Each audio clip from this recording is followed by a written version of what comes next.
Hello everyone, আমি স্মৃতি। আমার নতুন একটা ব্লগে সবাইকে অনেক অনেক ওয়েলকাম। আজকে অমাবস্যা বৃহস্পতিবার, আর বৃহস্পতিবার মানেই বাঙালিদের প্রত্যেকজনের বাড়িতে একটু বেশি বেশি কাজ, আর তার উপর তো আছেই লক্ষ্মী পুজো।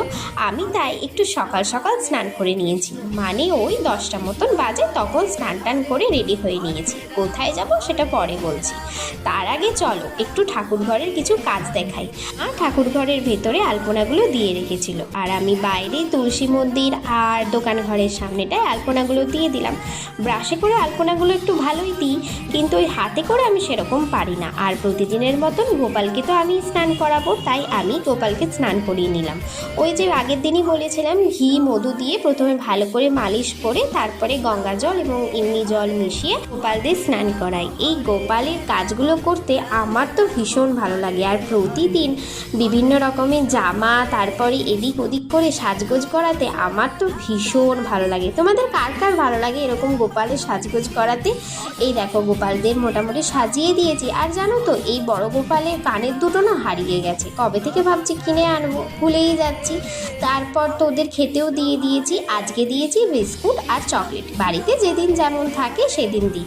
অন্যদিন যেমন ফল, তারপরে কাজু, তারপরে এমনি ওই ক্রিম বিস্কিট যা থাকে সবই দিই। আজকে তো এই বিস্কিট ছিল তাই এটাই দিয়েছি। হ্যাঁ, কার্তিককেও কিন্তু দিয়েছি, কার্তিকের ভিডিওটা আর করা হয়নি। তারপর তো গোপালদের খাইয়ে দিলাম এই যে বিস্কিট, তারপরে জল সবই খাইয়ে দিই। তারপরে মুখ মুছিয়ে একদম ওখানটা মুছে তারপরেই কিন্তু আমি বেরিয়ে আসি।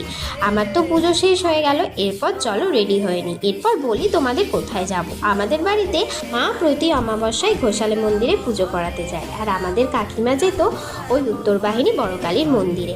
আমি যেহেতু এখন ফ্রি, তাই আমি ভাবলাম চলো বড় কালী মায়ের ওখানে পুজোটা দিয়ে আসি। এই যে দুটো নাম লিখে দিয়েছি, একটা যাবে ঘোষাল মায়ের ওখানে আর একটা আমি নিয়ে যাচ্ছি।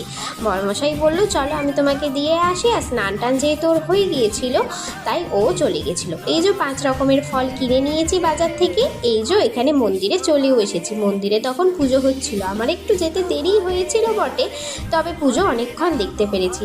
অনেক দিন বাদে জানো তো পুজোটা দেখলাম। কালী মায়ের মন্দিরে পুজোটা অনেকটা তাড়াতাড়ি শেষ হয়ে যায়, ওই 12:30টার মধ্যেই শেষ হয়ে গিয়েছিল। তারপর তো বাইরে এসে দেখলাম অনেকেই প্রসাদ চাইছে, তাই প্রসাদগুলো দিয়েই দিয়েছিলাম। বাড়িতে এসে আমিও প্রসাদ খেয়ে সেই ওপরে যাব না, তখনই বর্মশাই বললো যে চলো ঘোষাল মায়ের ওখানে প্রণামটা করে আসবো দুজনে। তাই দুজনে মিলে চলে এসেছি মাকে প্রণাম করতে। আর যারা যারা আমার ভিডিও দেখছো তারাও কিন্তু প্রণাম করে নাও। যে আমার শাশুড়ি মা ওই দূরে বসেছিল, তাই তার সাথে দেখা করে এখন যাচ্ছি বাড়ির দিকে। প্রায় 1টা বেজেই গেছে, আর প্রচুর খিদেও পেয়েছে। চলো তাহলে এই ব্লগটা এখানেই